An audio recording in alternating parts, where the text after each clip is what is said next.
Hey everyone, and welcome to Almost Cancelled. I am Peter, that is Connor, and we are going to talk about Dark, Season 3, Episode 6. It's called Light and Shadow. So, full spoilers for the episode, as always. And... where do you want to start? I don't... There's at least one Martha too many that I can't account for in my head. And No, I agree. There's one that I'm lost with, interestingly. Because on the one hand, there's something else in the episode that I thought kind of explained it, but then I'm like, nah, but that's after the point where two things thingy. So diverged, or before the point. Regardless, it's separate from the point where things diverge and we have two versions of something, which is probably the first big thing we should probably talk about is the quantum entanglement. Which is kind of like what I said last episode with the you were annoyingly almost there. Yeah, it's not exactly, but it's very close. It's basically the not so much the point where Jonas dies, but the point where Martha comes over to save him, which actually makes a lot of sense given that we have an adult Jonas, the stranger, who said earlier this season that he didn't remember ever going over to her world. He said that never happened. So this episode, I actually checked this to make sure I was in the right episode at the start, because it started like the start of the first episode this season, and I was like, wait, am I watching the wrong... Did Netflix somehow forget where I was? And then it was like, then obviously... other Martha didn't show up, and it's like, oh wait, this is what happens instead. Yeah, it's there are two timelines overlapping. Yes, which is I mean, I'm not gonna say it's a unique take because I'm sure it's been done somewhere, but it's definitely an uncommon take on time travel or alternate timeline stories to have them overlap like this. I think what makes it work for the most part is the fact that because one of the timeline Jonases dies relatively quickly after this point of divergence, there was never very many chances of them clashing before, right? At least from everything we saw, everything was kind of like really kind of locked in to the one version. The fact that, and it's worth mentioning that when we see the Jonas who survived, when we see him pop up in the future with Claudia and he's there in the hazmat suit, and I like that they explain the logic of this first before we see him, and then we go, oh, that's the one that the Martha never showed up. This is the one that just ran and hid somewhere and survived the explosion. Yeah. And by the time we see him, it's like, okay, so this is the one who goes on to become the stranger. But it is worth mentioning, up until that point of divergence, this is still the Jonas we had for the whole show. This is not like it's some other Jonas where these backstories are mystery. It's the same Jonas up until that exact point. Those first two seasons are identical. Yeah. It's only that final scene from the end of last season onwards where the Jonas is different for the one that we're now seeing that became the stranger. So it's not like all of a sudden we don't understand who this character is. We do quite a bit. Like, we still know who he is. We still understand his backstory, everything that drives him. That's the divergent point. Yes. But it does open this interesting can of worms, because at first I was confused by one of Adam's motivations, because she said, Eve says that Adam wants to stop the unknown from happening, wants to separate the two worlds, untangle the knot.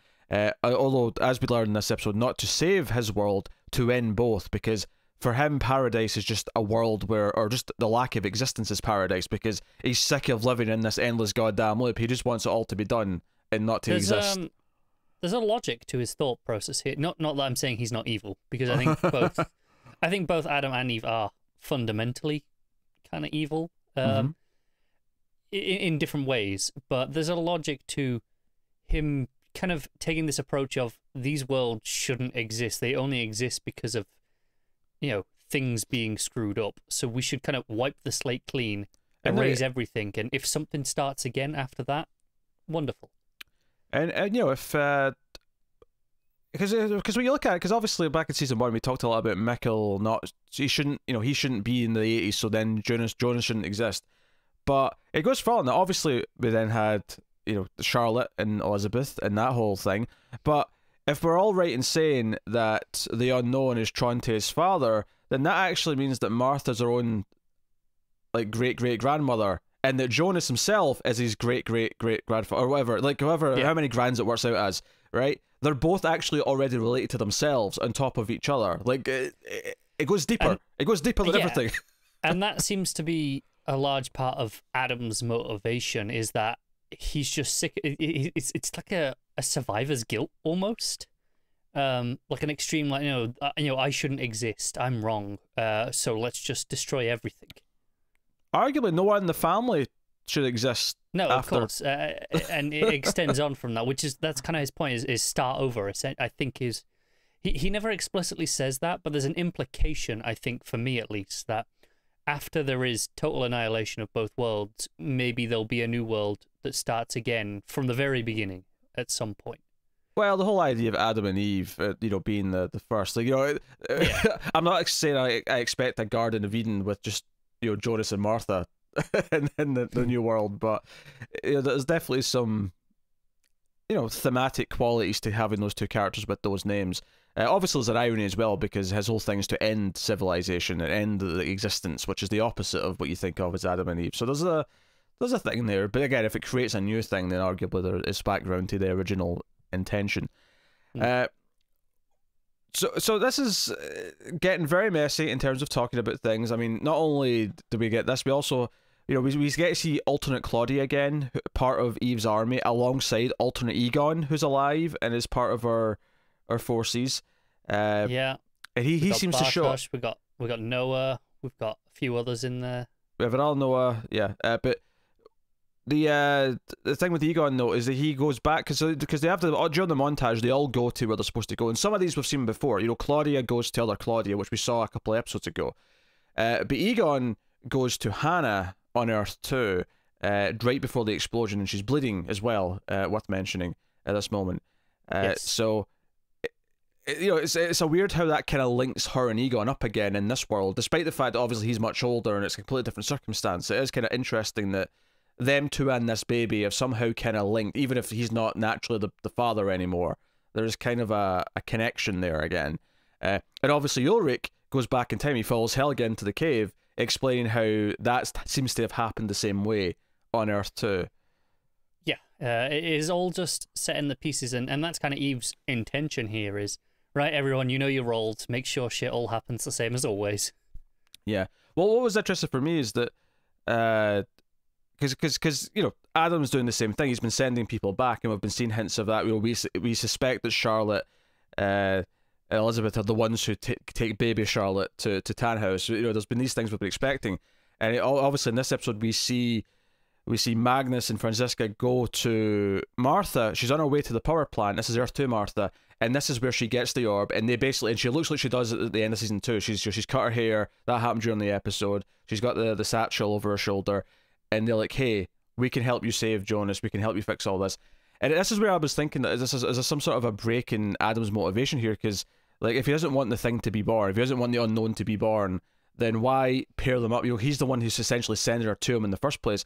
However, as he then later explains in the future with the Martha who's in the cage, and we'll get to the confusion here of how many Marthas there is, because this is where I have not a problem, but like I have questions, is he explains that to kill the unknown's actually unkillable unless you have energies of both worlds, because it's a creature of both universes, and his plan is to harness the energy of both apocalypses into his device in the future, with pregnant Martha sitting in the middle, and this will kill her and the child. And it's extreme, but if whatever works. And if we go with the idea that we're going to have some of these characters in the whatever new world is created, which this is the thing. See, if this was the second last episode, I would say that the last episode might just be here's the new world and what's in it. Because there's 2 more left, I'm like, I don't know. I don't know what they are exactly. Yeah, I don't know. But that's why he still wanted the child to be conceived, because it has to be conceived so he can kill it. There's a logic, which is a really dark, line of thinking. So, but here's the thing. So we have the Martha who shot Jonas last episode, who's with the other Marthas on Earth 2. And she has the big scar like going across her face, the big one, not the little one below her neck, the big one going down her face. And she's with middle-aged Martha, she's with old Martha. And of course the Martha who was wearing the yellow coat, who witnessed him die, goes back to her home on Earth 2 and cuts her hair. That's the one that gets picked up by the end of the episode. But we still have the slightly older one with the big scar, and then the other 2 ages of Martha on Earth 2, right? And they're explaining to the youngest Martha there, the one with the scar still, the one who shot Jonas, like, because she says, how is Jonas still alive in the other world if I killed him? And then that's when she explains the quantum entanglement and the differing timelines that both exist at the same time, blah, blah, blah.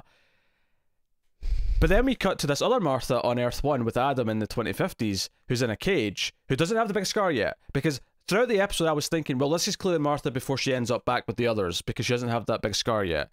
And then at one point I was thinking, oh, maybe there's two Marthas at that age, like there's two Jonases, you know, because of what happened. But again, it didn't really, like... It's not clear immediately, is it? No.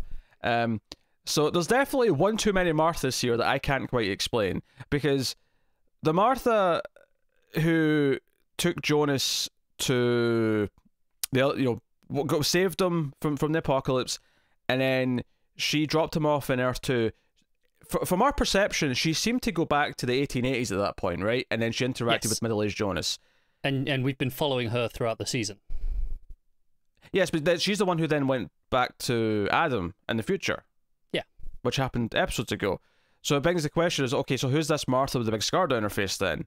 Where did she get that big scar? And where's her point of connection to... Again, admittedly, Eve does say in this episode... I mean, it might just be as simple as she becomes the Martha with the scar, because Eve does say in this episode that Adam doesn't fully understand how everything's connected yet. So Adam might just be wrong. Maybe, it's possible. Martha lives. Maybe she gets the big scar in this... No, it's very possible. There's also... I think we have to consider the possibility of multiple timelines overlapping for Martha as well as Jonas. Well, we've talked about how Earth 2 Martha is very much their Jonas. So it wouldn't be a million miles away to say that, like both these things are happening concurrently. And ultimately, they're just going to recreate the start of the multifaceted loop again because of everything they're doing. Like, everything's just, it's determined, it's going to keep happening.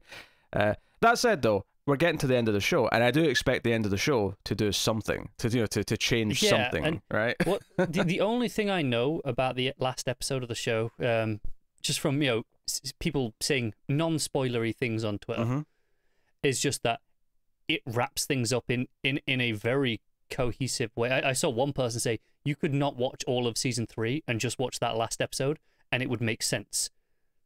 And I'm like, how? How are they going to do this? How is everything going to make sense in 70 minutes? This is so baffling. Because obviously it does the thing that I think the season 2 finale did, where it keeps counting down to the apocalypse, but this time on Earth 2. So it's like the day of the apocalypse, 4 hours to the apocalypse, blah blah. And then even the final shot of the episode, it ends in that sort of dark moment where it's Earth 2 Magnus and Franziska sitting there, and they just watch the shockwave, the cloud of rubble, smoke, and everything hit them. And it cuts to black, and that's it. That's the end of the episode. And it seems to be the reason why it happens earlier on this Earth is because Alexander, who reveals who he really is to Bartos in this Earth, he goes through with the blackmail of Charlotte, and he wants to show Charlotte the drums. And seemingly, I don't know if he's going to try and kill her or if he's going to whatever he's doing here, but this seems to be what triggers it early versus what happened in Earth 1, where the barrels didn't get opened until later. I read that a little bit differently with what happened between Alexander and Charlotte, and more just he didn't want Hannah to have that power of blackmail over him, so he was kind of coming clean to Charlotte and being like, look, this is what I'm covering up. Okay, but why did he... Oh yeah, I guess, okay. I was going to say, I assumed if he was going to say what he'd done, it was going to be about him killing someone 30 years ago, not... but you're right, though, if he's just going to come clean about the barrels and what happened at the plant, then that makes sense. Because, I realise that what I'm saying doesn't necessarily acknowledge the fact that the unknown is also going to both nuclear power plants and flipping switches and shit. I think this might be my favourite montage of the show at all. The way it worked in this episode with, having both the worlds, the mirror images, the triggering of all this stuff. That was... Extremely well done. Yeah, that was good. It was probably in many ways, it was the most kind of, like, integral montage to the show, in the sense that everything that was happening was kind of, like, really important. Like, every single shot in the montage was kind of connecting a line or, finishing something off in a bow. They usually have, like, one bit at the start of the montage, which is wrapping up whatever plot it started from, and it's the big moment for that plot. And then everything else is just, and here's a reminder of everywhere else in the episode. Yeah, but it'll usually end at a big moment as well. It's usually there's usually 2 important parts in each montage. But because the way I read the whole unknown thing is that the events happening for the apocalypse, well, because we never had any context for the unknown in season 1, or maybe more accurately, the end of season 2 when the apocalypse actually happened. and we kind of took it as just this barrel thing. Clearly, in both worlds, the apocalypse doesn't happen without the aid of what the Unknown's doing, without him turning whatever safety valves he's turning off, and Yeah, he's messing with settings. Yeah, he's going full Dyatlov in Reactor 4. He's making sure that things happen, bad things happen. This is worse. Oh, just throwing that out there. Well, it is. Well, yes and no. Yes, it's worse in a vacuum. No, it's not worse because this didn't really happen. Well, yeah, no, that's a fair point. I just mean in a narrative sense. Yeah. So, no, that stuff was like everything was super fascinating. And still, I mean, like I say, I'm still confused by exactly all the not even the old Marthas, just the younger Marthas. There's just one too many that I can't quite account for right now. Yeah, and in other shows, I'd be frustrated and being like, this doesn't make sense. In this show, I'm like, no, it'll give me the answer. It'll become clear. Yeah, I have no doubt. I have no doubt that this will make sense next episode, or if not next episode, then by the finale. I'm sure it'll wrap up. There's no reason to be concerned because with this show, it's done so many things like this where. Because this is the thing, like, it doesn't make a huge deal about it when it cuts to this Martha that's, in the future still.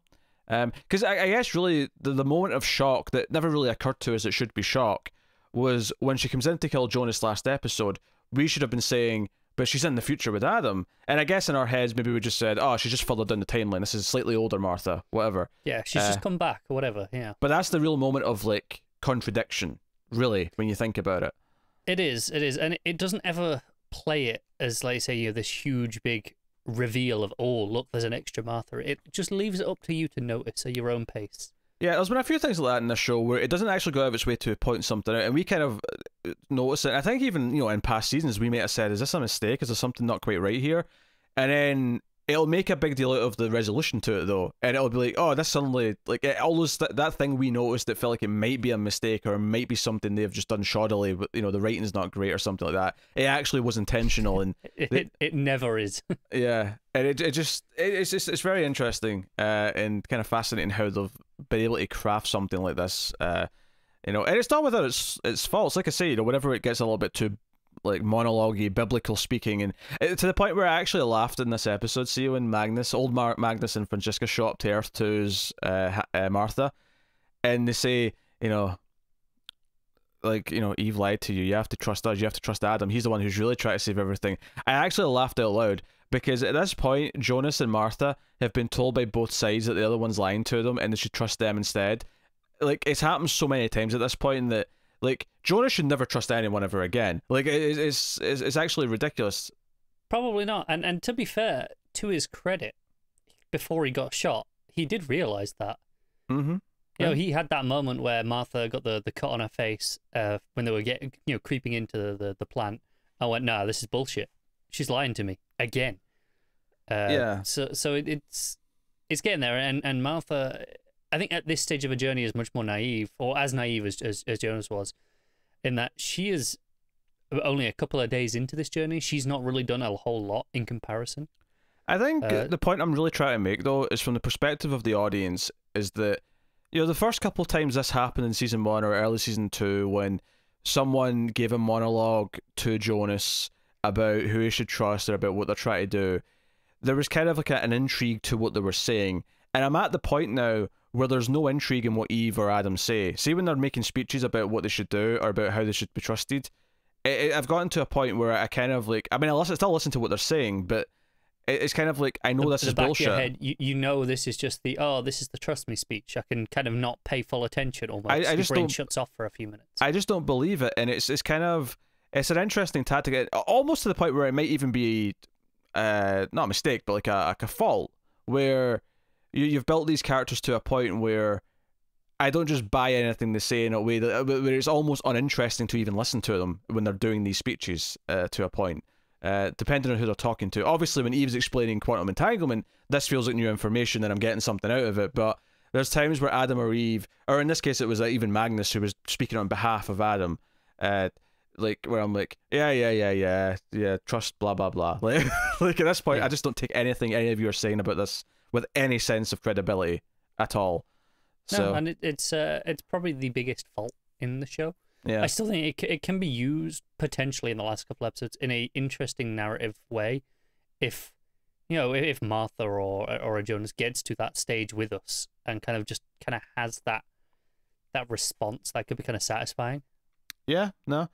I could definitely see that being a thing. What have we not talked about that in this episode? What characters have we not really honed in on? There's a great moment with Hannah where she threatens Charlotte, which is, "Hey, Ulrich's mine," and she's like, Hannah's a proper sociopathic, crazy person. "Oh yeah, she is, no doubt." I mean, we've seen that. She's yeah, I know, but I always forget just how vindictive and jealous and manipulative that she can be. Like you go so long where she's just kind of normal, and then out of nowhere she pulls this shit.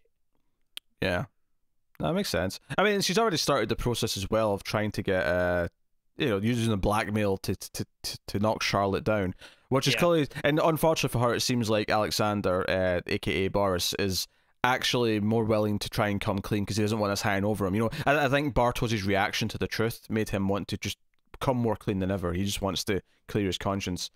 Yeah. I think he feels regret over never telling his wife, who's now dead. That's the difference between the two Earths. And he was still keeping the secret. She was still there, alive. So maybe that's why he never came clean. Yeah. So her death had that impact, and it's interesting to see those differences between the two Earths, like how these just one little change will change how a character, like just that extra bit of motivation for him, for example, gave him this new path, this new decision that he made, versus Earth 1. So that's super fascinating. And even something as simple as, like, during the montage again, you have older Noah from Earth 2 takes Elizabeth, from the apocalypse to younger Noah, and it's a bit more streamlined than what happened on Earth 1, but again, the result being kind of the same, is that they have to make sure they set these things up that's all of it. Is these all need to meet. I did notice as well, when Eve's kind of doing her roll call, Celia is one of them. I think that's the girl from the future that we didn't really know. That is who Bartosz has his kids with. Yeah, I said that last episode. Yeah. But we didn't know who she was for sure with the name. Yeah, I didn't know her name, but I said that was her. It was that one in the future. But this kind of confirmed it. Yeah, so she's involved as well on both sides. I think what's interesting to me is that on Earth 2, it's not really fate that's making everything work, because there's so many things in the last couple of episodes we were saying about how we have to make sure that so-and-so does this and so-and-so does that so that everything still works in the timeline. I think it's interesting that in Earth 2, it's not that fate's making all these things work, it's Eve literally sending people to enforce them, to make sure everything slots into place. I think that's this fascinating difference between the two worlds and the two leaders. On Earth 1, everything does kind of by fate accidentally fall into place, for the most part. There's obviously some manipulation, but a lot of it just is accidental, or as accidental as it can be. And Adam, who's like, no, this can't happen. We've got to stop this. Yeah, I mean, whereas on Eve's Earth, left alone, nothing would happen. There's some big examples, though. I mean, Jonas does take Mikkel into the cave to make sure he goes back. That's a pretty prominent one to mention on Earth 1. No, there absolutely is, but I'm thinking things like Ulrich going back, right? Which, to be fair, is also an accident on Earth 2. No, it is. But there are I think there are a lot more examples of happenstance on Earth 1, as opposed to Earth 2, where it is literally just, right, no, we need all of this to happen right now. Like on Earth 1, for example, Noah knows he's got to go back and befriend Elizabeth. He knows that.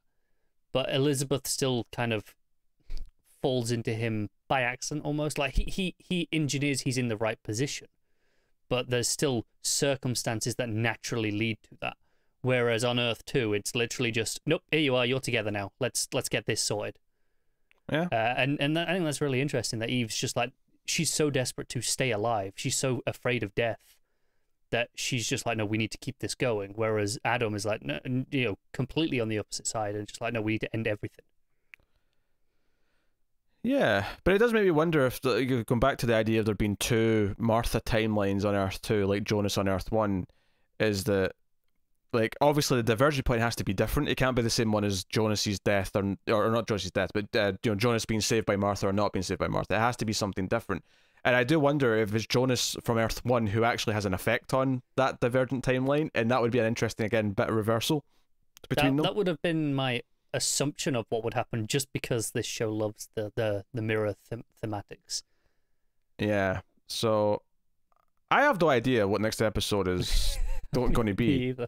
I suspect either it's failed and we're going to start with Martha waking up in that chair and like everything's kind of just wonky, and the apocalypse has happened on Earth too, obviously, but that's about it. Or do we start and we're in like a third timeline now because they've created a new loop? There's something new and different, and we have to explore what it is and who everyone is and where everyone is. And yeah, these last 2 episodes are a bit longer as well, so I'm really fascinated to see what they do here. I'm genuinely, it's rare you can go into the final couple of episodes of a TV show and have no idea what's going on, because usually by that point they've built up the ice. Okay, these are the things that need to happen. You may not know the details, but you have rough ideas of where it's going. This, I can't even begin to predict what the next 2 episodes are. Yeah, a lot of the other stuff in the episode is just them kind of like, again, filling in these little blanks. Middle-aged Martha leaves the note for the stranger Jonas. Although they do make younger Martha write it, so it kind of does all these little things just slotting into place. Yeah. That it's almost less to talk about because so many of these things slotting into place all just make sense. We know what they all are. They all kind of fit together. A relatively speaking straightforward episode once you get over the timelines. Because that's the big thing that really blows everything open. And then the rest of it is just explaining the timelines almost. It's kind of making things fit together of this is why 2 timelines work, overlapping. So there's less to talk about because almost everything is focused in on this one big idea. Yeah. Yeah. Obviously the ramifications of what happens at the end are huge, but we don't actually know what happens yet. It's kind of, it leaves us on this big cliffhanger, and I'm definitely fascinated by it. And the fact that we have 2 Jonas timelines, but again, one of them's already ended. One of them ended, and the other one's kind of what we expect from his timeline. It is interesting though that there is one Jonas who never even encountered a second world, which begs the question, like, did he just learn about it when he saw this second Martha come up in the 1880s? Because, where did Adam learn about the second world? I think it is, because Adam and the stranger are definitely one and the same. They have to be, yeah. Yeah, and they are this younger Jonas who obviously never travelled, as we learn in this episode. So I think it is a case of once this Martha pops up, that's how they learn about it. Of course, it's yet another, self-fulfilling paradox in this show, because we learn that Adam, of course, sent her back in the first place to do this, so it is all kind of self-fulfilling and looped. There definitely has to be more that he learns, though. I don't think it gets enough from just that encounter with Martha to like know everything he knows, and like there has to be a lot more over the years of him encountering evidence of what Eve's doing. There's like I said, there's 33 years between those 2 points. I'm sure there are other things that happen that he learns about over those years. Yeah, how much of them we'll see? Admittedly, with only 2 episodes left, they're debatable, but we'll see where it goes. Obviously fantastic episode, pretty much. There's not really a whole lot to complain about. I mean, things are really slotting into place.